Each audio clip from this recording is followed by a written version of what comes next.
Hello, everybody, and welcome back to Final Whistle. Kevin Walsh, Dave Giacomino, and today we are talking about the thing that always takes over March Madness, the NCAA tournament. And I think we can both just say on air right now, the brackets are... If I had my bracket in front of me, I would rip it in half because my bracket is just done. I have my Final Four intact, which apparently at least is you do. quite an accomplishment. I didn't have any money on the line this year, so I actually have not cared. There's been no stress. There's been no aggravation. I've just gotten to enjoy the games. Hey, at this point, you're just gonna lose anyway. So what's the point of putting money on the line? It doesn't really make that much of a difference. But it's been a good tournament so far. A lot of good stories. The day one was crazy, and day two a lot more chalk. Right now, what was your surprise team? Even if they're gone, what was your surprise team? There's so much to choose from. You had some buzzer beaters. You had shocking moments. For one, you have to go to Georgia State. That buzzer beater, almost half-court shot. What a shot! You just chucked it up, went in. That coach's reaction. Oh my God, what a reaction! Well, first of all, that's his son, right? Yes, his son. Yeah. Ready for this? Took Georgia State. What? Really? Little insider. Why would you do that? No. They have one of my favorite players. He used to play at Kentucky. Used to play at NC State, and I had them winning a second game. I really like Georgia State, and that kid got hurt, but I still picked him. And he didn't play that much. He played a little bit in the second game, and it kind of messed him up. But I had a feeling that Georgia State might be able to do something, and they won that first game, and I was ecstatic. I couldn't believe the shot because they had timed. They had more time. How far was the kid? Exactly. 33 feet? They had another 2 seconds to go dribble up a couple of feet, and he just, you know what? I'm gonna pop it from half court. I don't even need to do anything else. And it was buckets. Nailed it. Swoosh. I could not believe it. Another one was SMU, the goaltending. I was crazy. Shocked. That was crazy to say the least. What is going through your head? That you go up and tip the ball. Like, the ball was not going in. It had no chance of going in. But the rule was correct. The ref made the right call. The ball had a chance to go in. That's the rule in the goaltender. If the ball has a chance to go in. For me, it just needs to be going towards the basket. What I think a lot of people didn't acknowledge, everyone's like, wow, SMU got, they got juxed is the word I'll use. But actually, UCLA still came down with that rebound. They still would have had a nice chance to make a point. Yes. So I'm not going to say that SMU would have just won the game. It was a crazy play. To be honest, I personally have not made a decision on what I would have done as a ref. I know you are a ref. Yes, I am. So I mean, you have a lot better actually knowledge of the call. For one time, I'll admit you have more knowledge. Oh, not more than once. Let's just stop the show here. But to me, the biggest surprise it had to be UAB beating Iowa State. Iowa State enters. They win their conference tournament, beating Kansas. They had to come back from like double-digit deficits, like 5 games in a row coming into the tournament. They were hot. They were finding ways to win, and they lose to UAB. Yeah, exactly. It's just I couldn't believe it. It was the first game of the tournament. I knew a kid had him in the championship. Wow. Liked them that much. I knew people had them in the Final Four. A lot of Elite Eights for them, and man, they took it on the chin. They just did not show up, and I don't know if it was inexperience or what it was. I don't know. There's no words to explain how they could lose that game. I thought that was the absolute. To me, it was the upset of the tournament. It was the one that really just left you so confused and you couldn't believe it. One thing that got me was that unexpected was day one had so many upsets. Upsets up and down the board, and then day two, one upset. Yeah, it was straight chalk. Wow, Dayton winning, and that is very unexpected because that never happens in March Madness. And we also day one could not have been any crazier. And even the teams that didn't get upset, like NC State, they win by on a buzzer beater. They win by it was 5 games decided by a point. Yeah, wow. Yeah, I will say, as far as the upset of the tournament, I still think it's Iowa State, but we saw our first 1 seed go down. Villanova. I did not have them in my Final Four. But I did have them going farther. I had them going to the Elite Eight. Mm-hmm. I thought they would show up a little better. They had a really underrated season. They were not talked about at all. I thought They only had like 2 losses. Yeah. It was a very disappointing season. Not disappointing season, but disappointing tournament. Because I feel like they always lose early on in the tournament. They always these good regular season team, and they always just do not show up in the tournament. I don't know what it is. Now I'll put you on the spot a little bit here because I know sometimes it's hard to remember the matchups. But we got the Sweet 16 on the horizon. Yeah. And couldn't be more excited. What is if I said, Dave, you can only watch one game, just one? What is the game that you would watch? That's a tough one. I think the best game of the tournament for the Sweet 16 is going to be the Notre Dame Wichita State. I love that choice Because Notre Dame has been in 2 nail biters. They really have. They were hard fought victories. And Wichita State, they looked impressive. They won easily in their matchup. And maybe let's see a little clash here. I don't know how. I really don't know who's going to win because I have Notre Dame in my bracket. But obviously not against Wichita State. Just give up on it. But I do not know who's going to win that game. It could go either way. For me, if I could only watch one, I believe. I just looked at the game and then I forget. I blank. It would be where'd it go? Oh yeah, it would be number 1 Wisconsin playing 4 UNC. UNC is always a mystery to me. Sometimes they come out and they play amazing. They got themselves at the ACC Conference Tournament. But they enter the tournament, now they're looking shaky. And Wisconsin's looked really good. But you know what? UNC could pull that upset. I wouldn't bet for it. I don't see that happening. But I don't see Wisconsin losing. If I were to watch the one game, that would be the game I would tune into. I think Wisconsin wins this one easily. Frank Kaminsky will not be answered. Easy. He's going to be... What, Marcus Page is going to go? No. Marcus Page is real good, man. He is. He's not. He's no Frank Kaminsky. Hey. He's no Frank Kaminsky. Don't hate on my man Page like that. Hey, you're hitting on my man. I told you about Frank Kaminsky last season. Last year in the tournament, I brought his name to you. Remember that. Player of the year, Kaminsky or Okafor? Gotta go Okafor. Okay, Okafor is a freak. Just want to make sure. Yeah, I can't. Can't go against my Duke. Now we'll flip it into overtime. Okay, final segment here. I need one upset, Dave. Even if it's against your holy bracket, you give me one upset. Who you got? I can maybe see Arizona losing. Oh, couldn't disagree more. Of course, as per usual. Are you really? Yeah, I see. Arizona's looked amazing. So is Xavier. Xavier looks great right now. Xavier played an Ole Miss team that was losing by 17 to BYU, didn't even deserve it. And then they played the Georgia State, who was an absolute Cinderella to get there. If that's who Xavier's played.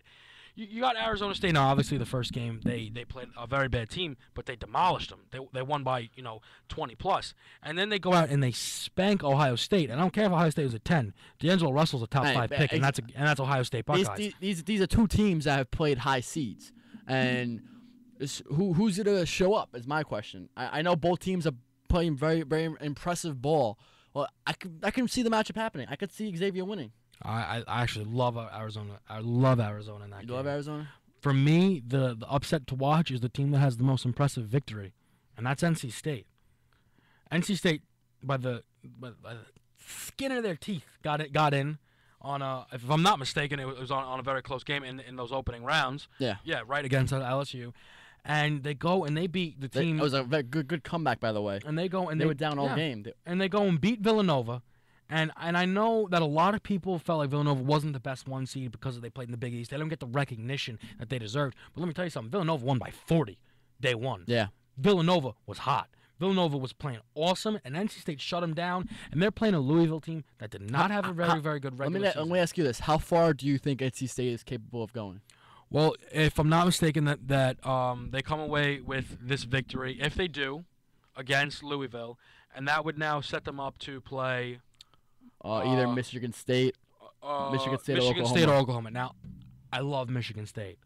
If you want to talk about an upset, I mean, it's a 7-3, but I don't really favor Michigan State. Yeah, I don't consider that an upset if Michigan State wins. I would put my money on the Spartans to take over the Wolfpack. But I'll tell you what, I wouldn't be blown away if NC State rings off another 2 wins. Really? Right now, I would have my money on Michigan State going to the Final Four. I have them in my Final Four. I know you do. That magical 4. But right now, I think they're the favorite to go to the Final Four to go against Duke, of course. Mm-hmm. And right now, quick, your championship predictions. What do you think? Kentucky beats Duke. The Kentucky undefeated season, one of the best, if not the best, college teams you will ever see. Enjoy it, and let me tell you, folks, if he retains enough players, there will be one day where I'm going to go really in depth to this, but if he retains enough players, Calipari might string off a lot of championships in a row. Just talk about the Harrisons coming back. Bro, that's enough right there. And this is the thing, bro. They come back. That's great. One thing, they're getting all the new guys still anyway. I know. He's about to have platoons on platoons on platoons. One thing, I have Kentucky beating Duke as well in the championship. But one thing, Duke has looked really good. Duke has looked very, very good, but they haven't played a Kentucky, man. I know, but still, they've faced they've had big matchups this season. They've played good competition. I cannot wait. To see this matchup of Okafor versus Karl Anthony Towns. If I had to ask you, who's more likely to get upset and not make it there? Oh, it's got to be Duke. And that's the thing. You can't pick against Kentucky. And and I'll tell you, dude. I think my thing is their road to the Final Four isn't even that bad. Who's this now? Duke. It's not. It's not. I don't think San Diego State's very good, and I think the only reason they beat Queens. I think the only reason they beat him is because I believe I'm saying his name right, Opeka.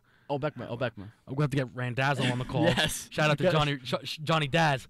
But I think the Johnnies would have upset him if they would have been a lot better game. They would, because they had no interior defense without Obekma.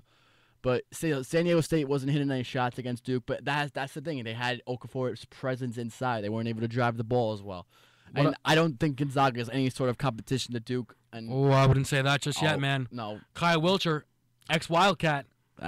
Gonzaga always gets upset early in the tournament. I'm surprised they haven't lost already. Well, it's going to be very, very, very exciting to see. I want to see the matchup against Duke versus Michigan State if it happens, because that's going to be a good game. It would that would be where they would get upset if they were to get upset, in my opinion. Well, I think it's. Now let me ask you: do you think that if the Sparties make it in and they play Kentucky, could they do it? No. Do you think anyone could do it? No, I don't. They're too deep, because you know what it is? They have 9 deep. So if, let's say, these 3 or 4 guys aren't having that good of a game, you know what? You can just come out. I'm gonna put in these 5 guys, and you can't keep up with them. If someone gets in foul trouble, all right, I'll just put in this guy. You can't keep up with it. Let me say something that would be considered absolutely ridiculous, and we're at 12:30 now, and we're about to probably extend a little bit more for what I'm about to say, unless you agree. I do believe that the Kentucky Wildcats could contend for a playoff spot in the Eastern Conference. Really? You would go past them beating the Knicks? Yes. Because that's usually the conversation. The Knicks are the worst team in the league. I think they could compete. Really? And let me tell you why. I know. I don't think. Let me tell you why. I don't think so. And you know I'm a big Wildcat fan. Oh, I know. So you know that I say this. People ask me this in the beginning of the year. I said absolutely not. Not in the beginning of the year, because they haven't played together yet. But if you put this team after this season, put them now in the East as that same group, they have one thing that most college teams don't, and that is NBA size.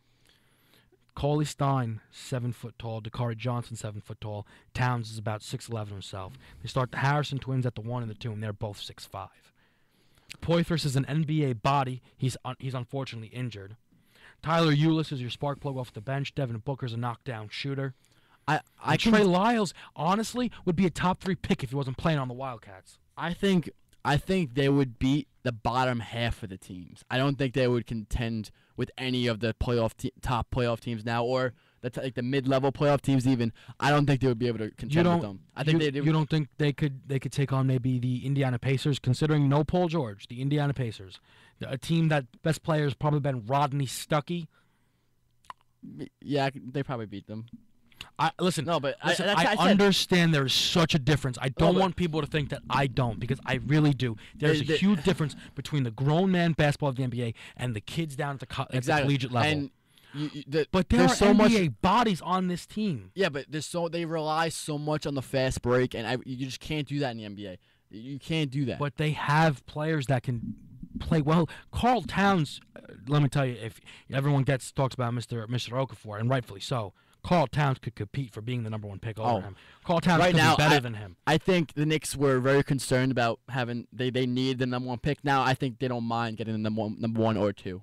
I'm telling you, Towns is legit. Cauley Stein, He's not as big, but he has no offensive game. But you know what? That's a defensive presence that a team needs. It's a team needs. And I'm telling you, their defensive abilities that you see right now in college would carry over to the NBA. Obviously, they're not going to hold teams to 60 points a game, but I'm telling you, they'd be one of the better defensive teams playing out east. There's a lot to learn in that, and I don't think. But that's why people ask me if I put this team right away in. No. But if you take this team, once this tournament is done, and you stay together and you train and your season's over, and you start next season, as they are now the 16th team in the Eastern Conference, next year, I think they make the playoffs. This is what I think. I think the Harrisons would get outplayed. I think for in their position level, they'd get outplayed.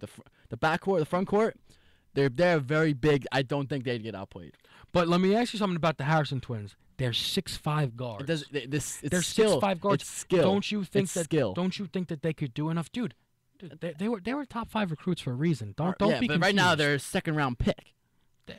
That's due to the fact that they didn't shine as much as people expected. And now they're more veterans on such a deep team. But make no mistake, those cats can ball.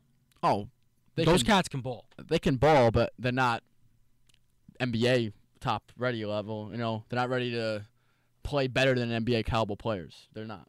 And I think they'd get beat defensively, and their offensive game is not strong enough yet. It would be very interesting. Their length would help them defensively, but they'd get outplayed. Like they going against the likes of maybe Kyrie Irving. Well, I'm not saying they're beating the Cavs. Don't get it. Again. I'm talking about the garbage teams. Oh, the bottom level of the East. Oh, and I'm saying they'd make an 8th seed. I'm not saying they're coming out as the 1. They're no Cavs. There's enough bad teams in the East that it's possible. That's definitely possible. In the West, no. No, not even a chance. The bottom level teams in the East, that's definitely a possibility. There's a lot of possibilities that they'd given the Towns would go to work. And we're about to close the show. We just went to quadruple overtime. Ready for the closing note of the day? Anthony Davis right now would be a senior on this team. Yes, and someone brought that up to me the other day, and just think about it. Unreal. Just imagine he stayed. Imagine these guys stayed. Imagine Anthony Davis's team and John Wall's team all play together. Who do you pick in a game? John Wall and Anthony Davis's team or the Kentucky team now?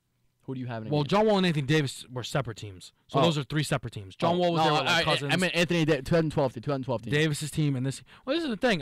Anthony Davis's team lost 1 game that year, and it was on a buzzer beater in Indiana. But I would still take this year's team. Yeah, me too. I would still take this year's team. Me too. It's just deeper. Oh, without a question. You cannot say enough about depth. Depth is throughout the NCAA tournament. They are the San Antonio Spurs of college basketball. It's amazing. It's amazing. Unreal. And anybody that picked against Kentucky, bad move. What was going through through your head? There's people that have told me, oh, I picked Wisconsin, and we're all like, what are you doing? What do you mean? What do you mean by that? There's been people that have told me, I picked Wisconsin. What do you mean? What do you mean Notre Dame could pull that upset? I love Notre Dame. I'm Notre Dame before Kentucky. What do you mean? No, they couldn't. Notre Dame doesn't stand a chance against the Wildcats. Wichita State? Stop. West Virginia? No, thank you. No. Please don't show up. No. I don't want to waste my time. The team that has the best chance to beat Kentucky is Duke because they have. And guess what? They're not going to win. They're going. I think Kentucky can win by 20. I'm a diehard Duke fan. I'm saying they're not going to win. And you know what? We'll look like morons if it doesn't happen. And we were wrong. I'm pretty confident. But I'm pretty confident. So me too. I'm fully confident. I'll tell you that right now. Kentucky will not lose. And if they do lose, what's shocking? That would be one of the biggest upsets of all time. Ready for what would have been? Imagine I'm not even gonna imagine they would have lost to Hampton. That would have been the best thing ever. And you know what? I just want to say this. We're gonna. I was really start. Let me not. I'm not even gonna. I was really hoping that Hampton would lose to Manhattan, so that Kentucky would kill Manhattan. I was hoping. I could go on a huge rant. I'm just gonna say, Manhattan, you lost the worst team in the tournament. But with that being said, that is all 20 minutes of what is supposed to be a 9-minute at the most segment. Final whistle. Dave, Walsh, we'll see you next time.